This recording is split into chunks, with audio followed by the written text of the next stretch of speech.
analogy for me as somebody who tries to transform organizations for the better through some amount of like um, positive cultural injection or transformation and process shift,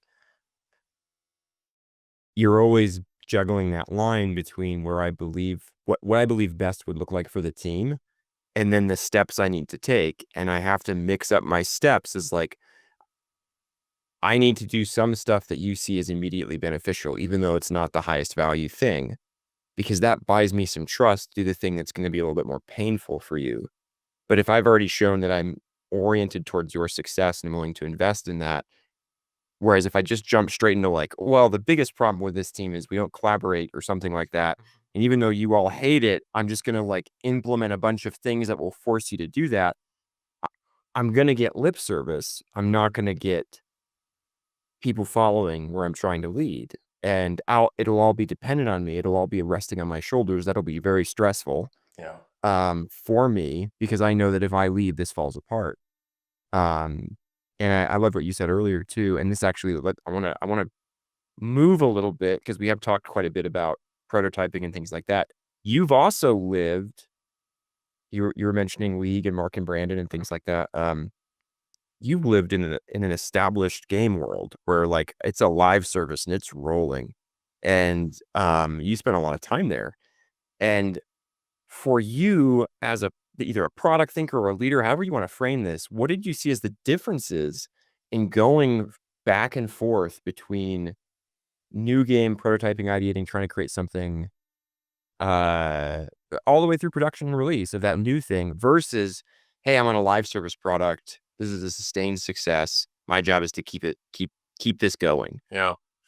I actually think a lot of my strong opinions about what early game development and early game prototyping should look like are informed by my time on a live service product like League, where we were shipping new content to players every 2 weeks and getting real-time feedback virtually on how well we were doing. I loved that. Having never worked in a live service game before, in a live service environment before, going to Riot, only working on console games with really long development cycles where you basically have a development team that is sequestered for years in some cases, um, drinking their own Kool-Aid, and then you'll get to like some late stage of development, and you'll do some sort of qualitative, lab focused tests, a couple dozen players, and then you'll just release your video game. You'll find out how right or wrong you were about all of your assumptions about your player extremely late, oftentimes too late to do anything about it. And you just sort of say, well, I hope we get it right the next time. And you'll spend another year or a couple of years taking your next swing. Um, that is its own kind of skill. There are obviously teams that still do that, some form of that today. But going to a live service that was updating every 2 weeks, I got to see at these extremely high sort of iteration cycles the real impacts of what we were doing and the change that we made and if they worked, if they didn't work, you go back, you make another change.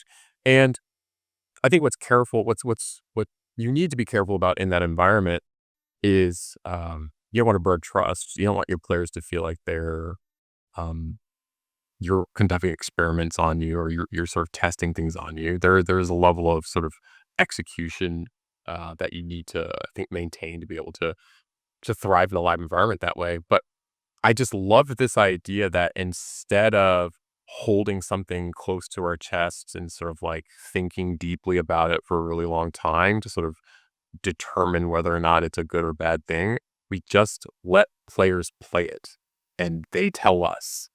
And then we can make improvements or we can make changes based on real player data. That was so impactful and so like influential on my thinking that like it's really hard for me to not think about early game development and prototyping the same way, where the longer we're out of contact with real players, the more risky my endeavor becomes, the more of my own Kool-Aid that I'm drinking, the more basic assumptions that I have to make about whether or not this thing is good or not.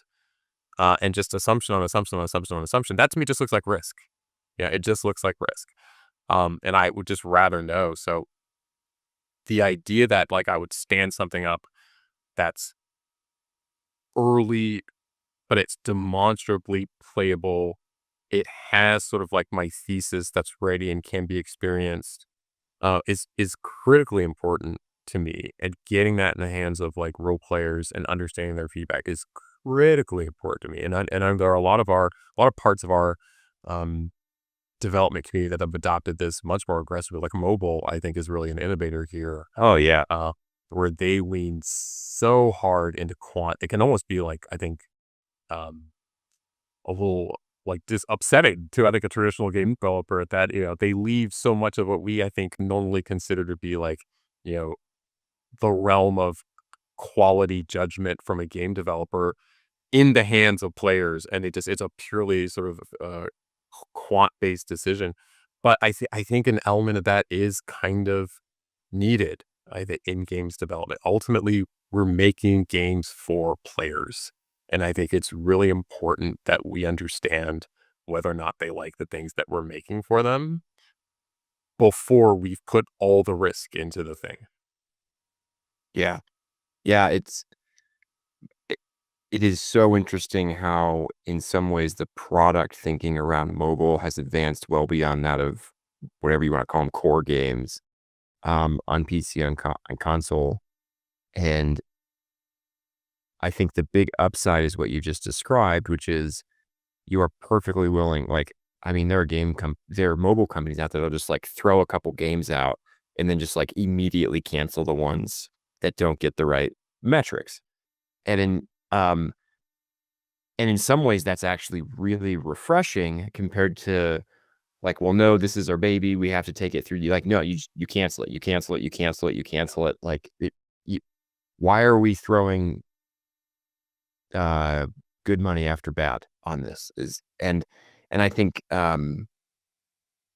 I agree with you also about the experience on League that just I considered League a pretty darn high functioning organization Yeah. for the every time I was on it, and one of the reasons was and obviously there were phenomenal leaders all around me, like, phenomenal teams, phenomenal developers, like, not taking anything away from the people, but I believe one of the reasons that was true is because the players would tell us when we screwed up. And you just didn't have a choice of, like, knowing whether what you were doing was going down. They're like, you'd ship it, and then they'd be like, "That sucks," and you'd be like, "Well, crap." Like Yeah. and again, anytime we got into an argument with them, which happened, in our time there, that happened a couple of times where you'd be like, "No, no, no, it's actually good." And you always end up being wrong. Yeah. Like, I think that there's that. The downside, I think, of the way that mobile's done it is the commoditization of the product in the mobile space where it becomes about this core set of like, whatever, these 2 or these 5 metrics, and that's all we care about, Yeah. and actually the player is lost. Yeah. And there, I think that's where you could say, like, it goes too far. In my mind, as I come back to, like, well, what are we trying to do? What's the impact we're trying to have?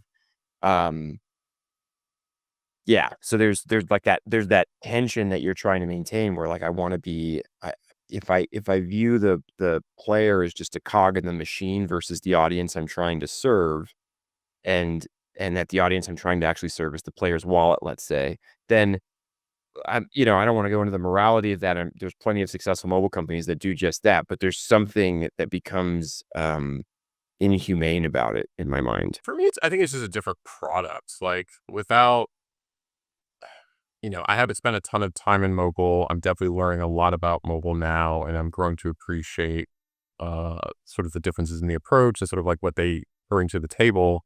Just as I sort of like continue to grow and kind of expand my knowledge, I think it reveals that like we're going after different sort of like motivations or emotions inside of our audience. Yes, I think I've I hesitate to make the comparison to movies, but other forms of entertainment, if we just want to think about it for a second, I think everyone sort of has the entertainment that you just sort of throw on in the background that you're not particularly invested in, but it fills a space in your life. You're like, all right, let's just open up the apps and see what's streaming tonight. Okay, this looks good. Fine, sure, whatever. And I think there is a meaningful place for that in the market and in players or in audiences' lives. And then I think there are the experiences that people love and that build a very different kind of relationship with their audience, where it's an appointment viewing experience. You pay a higher level of attention. You're engaged in discourse with your friend group or your enemy group, depending on where you choose to discuss these things, where it has a meaningfully different role to play in your life based on sort of like the motivation, sort of the emotions it extracts. And I think the same is true for games. I think Yeah. a Yeah. reason why we invest so much, I think, in creative and in finding new and interesting and novel ways to delight players is because we're pulling on heartstrings in a lot of ways. Um, and I think that will always remain probably a unique and meaningful characteristic of games development. I still talk about Street Fighter 2 um, an embarrassing number of years later. Um, not I think because it was quantifiably the best game. It was a unique experience for me and who I was and where I was in my life and the players that were around me that created that meaning. Yeah. Yeah. Well said.